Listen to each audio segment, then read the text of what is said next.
Hey, good people, this is your NI Dom back with another YouTube reflection. And this is a personal journal for contemplative people looking to think, grow, and have impact in the world. So, hey, because this is for YouTube, it's only going to be 15 minutes and it will not be one of my longer integrated reflections that I put on for the podcast. I just listened to a listened to some YouTube content from my favorite INTJ. I call him the INTJ academic. I think I've finally figured out his academic level in terms of degree attainment. I believe he's in graduate school now. And I believe he has a bachelor's in psychology. And I know it, but it doesn't really matter. But why I call him the INTJ academic, is because out of the INTJs I listen to, I find myself connected to him the most because of the language that we share. So I agree with him 90% of the time. But if you've listened to my podcast, there have been a couple of occasions where I've pushed back and interrogated some of his assertions, and I don't think he would have a problem with that. But anyway, it wouldn't matter. We don't know each other. So at any rate, so I just listened to some content he released about the relatedness between the INTJ and the ISFP. And at first I was like, I'm not really interested in knowing more about the ISFP. No. But then I looked at the cognitive function, or the functional stack of the ISFP, and I was like, okay, if I got it right, because y'all know that if you've been following me, you know that I am not an expert. This is not my area of expertise. What do you call it? Type theory. That's what I'm looking for. So it's not my expertise. I know it fairly well, but it's not my expertise. And the reason why I can call that out, because I do have an area of expertise. And when you hit an area of expertise, you know when you're not an expert in something else. So I would always encourage you to just back up what I'm saying. Go do some research on your own. But so I believe the ISFP stack is FISENITE. FISENITE. And for the INTJ, the cognitive stack is NITEFISE. So in essence, I won't say it's in complete reverse, but there are two. Hold on, let me pause. As an INTJ, I'm an INTJ. Our two lower functions are in their top, and it's reverse. And then our upper functions are at the bottom, and then they're reversed for the ISFP. And I believe the last time my sister took the test, she tested as an ISFP.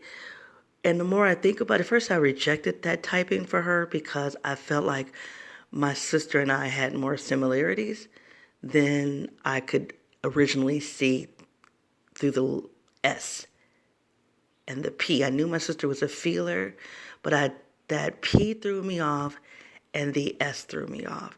But as I better understand the ISFP, and this content from the INTJ academic really solidified it. The reason why my sister and I feel like we have a lot in common is because we share the same cognitive functions. They're just scrambled differently. And so anyway, so I didn't want to listen to the content initially, but I was like, well, I am interested in that FI, and really juxtaposing the FI from the tertiary place as it is for the INTJ, and putting it in the dominant place as it is for the ISFP. And I've been really curious about that FI. Just been really a battle with it. And then I also have a curiosity. So I hit the play button, and there were three things that came up for me that I wanted to share with you all. About my takeaways from listening to that content.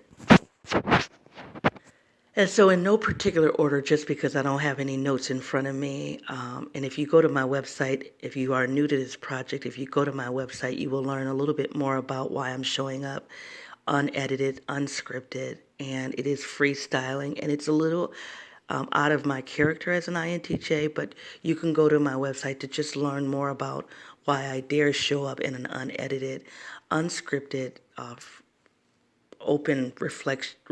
This is a personal journal, so I'm reflecting publicly. And I have a primary podcast in which I have a more structure to it.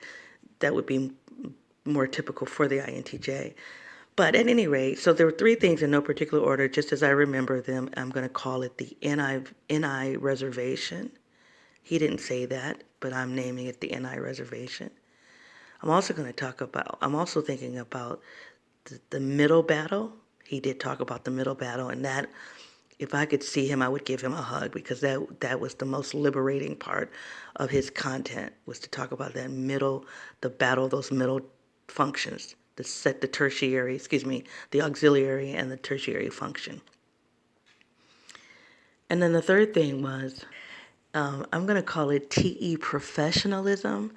He didn't say professionalism, but he talked a lot about the orientation of the TE in the professional environment. And I found that a little intriguing. I want to poke that a little bit.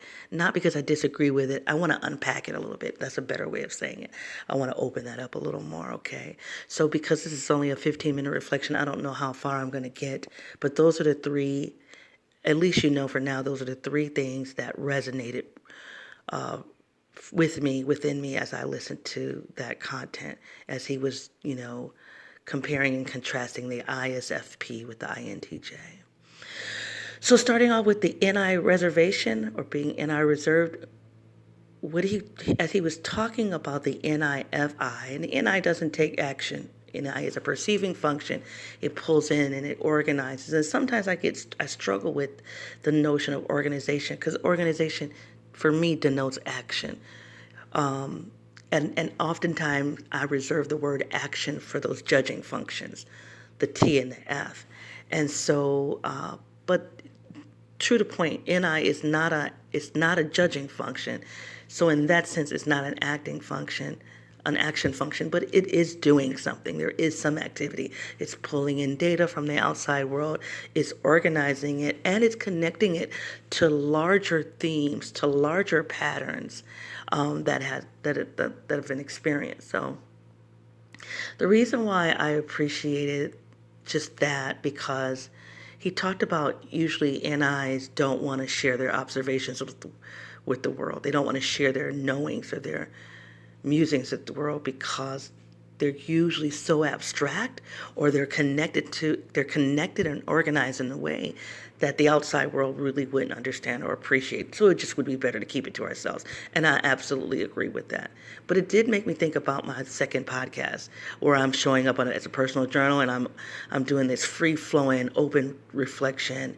And I mean, that in a way it feels counterintuitive to how my natural orientation. So I've been doing that second podcast for a little over a year now. I started it with the pandemic at the end of June of 2020. And initially it was incredibly hard for me to be unscripted and unedited. So in my first podcast, I used to edit heavily. When I had editors, I would stress them out because I wanted them to edit so much out. And through the second podcast of really forcing myself to not be unedited, I'm becoming more comfortable with what I call the airiness about me. So when I'm in my freestyle, free-flowing, and it's just me or me with very good friends, I call it airiness because I have a lot of pockets of abstraction. There are pockets of abstraction, there are pockets of silence, and the TE part of me I can't stand it, because, and he talked about this in another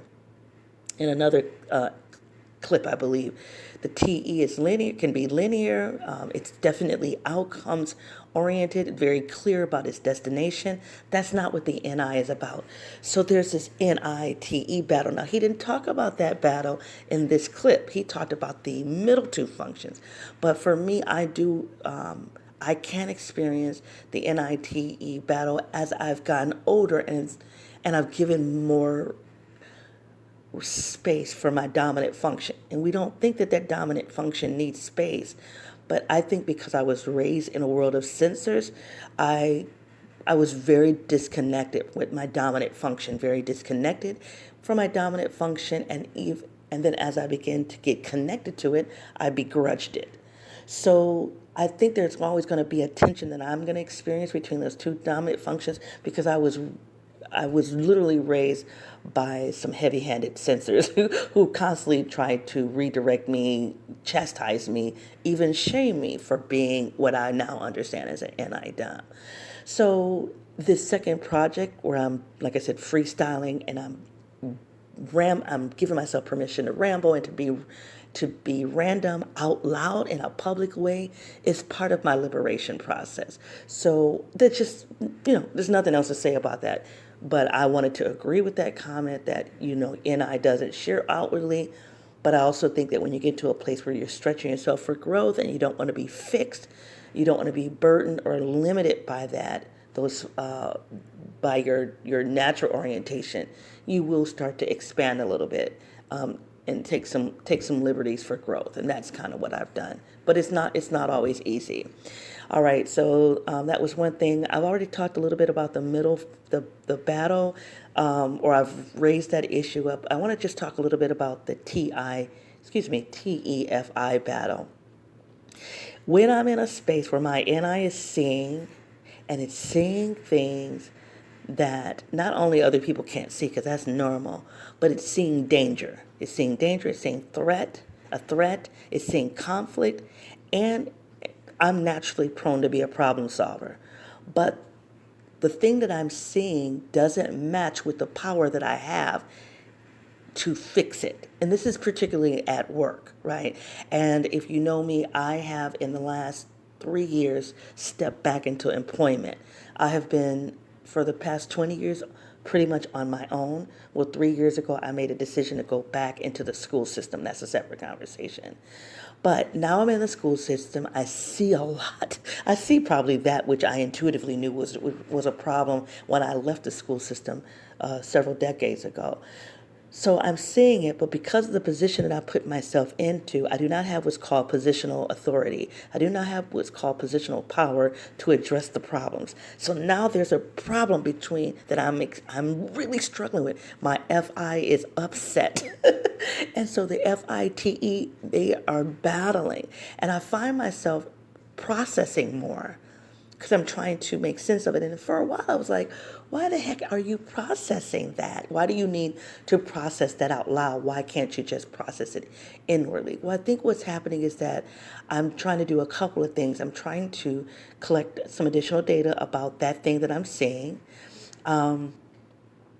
I am trying to see if I can change my relationship to the thing that I'm seeing by hearing from other people. Well, how do you see that thing? And then I think the third thing I'm trying to do is, believe it or not, I'm actually trying to orientate them on the way that I see it, just but by the way of like, oh, I'm processing it. So it's like a backdoor TE. So that was the second thing that came up. I got to bring closure. The last thing that came up for me as I listened to his content was the TE professionalism. And that's interesting because I wouldn't limit it to just the professional world.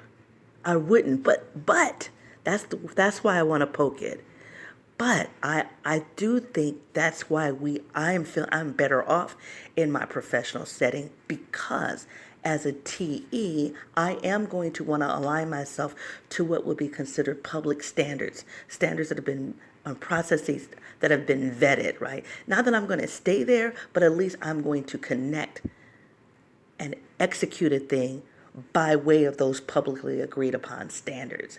And that isn't as readily available in my personal life, which which is one of the reasons why my personal life is sucky. So there's more I want to say, but I got to bring closure. Hey, you guys, if this reflection has had any value for you, please give it a heart. If this reflection has caused you to think about anything, share, connect it with people in your world. You've talked about some of this with people in your world, please take this link and share it. And then if you've had some randomness, I would love to hear that. You can find me on my website at yournidom.wordpress.com, Twitter, yournidom1, Facebook, NIDOM Leadership, and YouTube, NIDOM. Your NIDOM. It has been a pleasure hanging out with you. Until I come back, be well. Bye.